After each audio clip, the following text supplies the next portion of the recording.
देश भर में दशहरे का उत्सव अलग अलग माध्यमों के साथ मनाया जाता है। इसी तरह एमपी के एकमात्र मंदसौर में प्रभु श्री राम के लंका विजय की खुशी में दशहरे के दूसरे दिन विजय एकादशी का उत्सव धूमधाम से मनाया जाता है।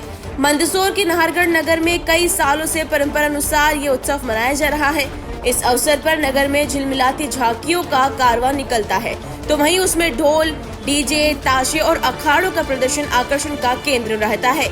नगर के समाज सेवी ओम गिरीश गोस्वामी विगत 15 सालों से प्रत्येक झांकी समिति को प्रोत्साहन राशि देकर भारतीय संस्कृति और सभ्यता से ओतप्रोत इस परंपरा को अनवरत जारी रखने के सहयोगी बनते हैं।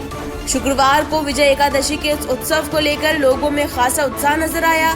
जगह जगह इन झांकियों का स्वागत और लोगों के लिए स्वल्पाहार के स्टॉल सजाए गए। देर शाम शुरू हुआ ये चल समारोह अल सुबह तक निकला। विजयदशमी का ये पर्व है, यहाँ पर झांकियाँ निकाला जाती है। कई सालों से हमारे यहाँ एक परंपरा चली आ रही थी जो धीरे धीरे विलुप्त हो रही थी। फिर हम नाहरगढ़ के युवा साथियों ने इसका जिम्मा उठाया और इस परंपरा को जीवित रखने में पूरा नाहरगढ़ नगर सहयोग करता है और हर व्यक्ति बढ़ चढ़ के इसमें हिस्सा लेता है। किस तरीके का आयोजन होता है, कितनी झांकियों का कारवां निकलता है? ये 11 के दिन निकलता है। इसमें 10 से 12 झांकियाँ रहती है, अखाड़ा रहता है, ताशे रहते हैं और जगह जगह खीर प्रसादी का आयोजन होता है। नाहरगढ़ के युवा, आसपास के गांव के सभी युवा साथी इसमें बढ़ चढ़ कर हिस्सा लेते हैं और एक भव्य आयोजन के रूप में यह प्रसारित होता है। भारतीय संस्कृति सभ्यता को बचाने का बना रखा है। बिल्कुल, ये भारतीय संस्कृति और सभ्यता को बचाने के लिए हम लोग युवा साथियों ने सभी ने बीड़ा उठाया और ये चला ही आ रहा है। सबसे पहले तो मैं विजय एकादशी की बहुत बहुत बधाई सभी को देती हूँ जो भी मुझे सुन रहे हैं। काफ़ी हर्ष का विषय है कि विजय एकादशी के दिन नाहरगढ़ में झांकियाँ यहाँ पे निकलती हैं। जैसा आप सभी को विदित है, विजय एकादशी हम इसलिए मनाते हैं क्योंकि प्रभु श्री राम ने बुराई का अंत किया था, रावण का वध किया था और सीता जी को ससम्मान वो लेके आए थे। वो परंपरा निभाई जाती है और वो खुशी जो है वो गांव के सभी लोगों में देखने को मिलती है।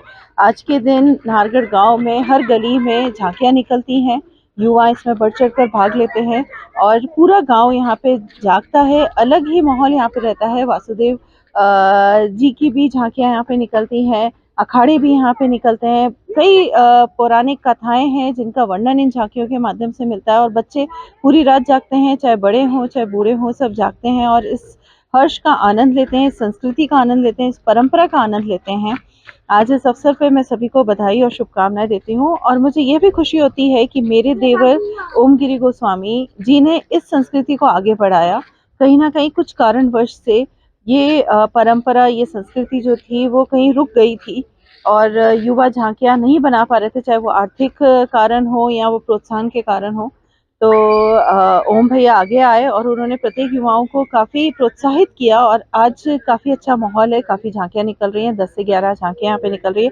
मैं सभी से भी आग्रह करूँगी कि विजय एकादशी के दिन आप नाहरगढ़ पधारें और इस उत्सव का आनंद लें।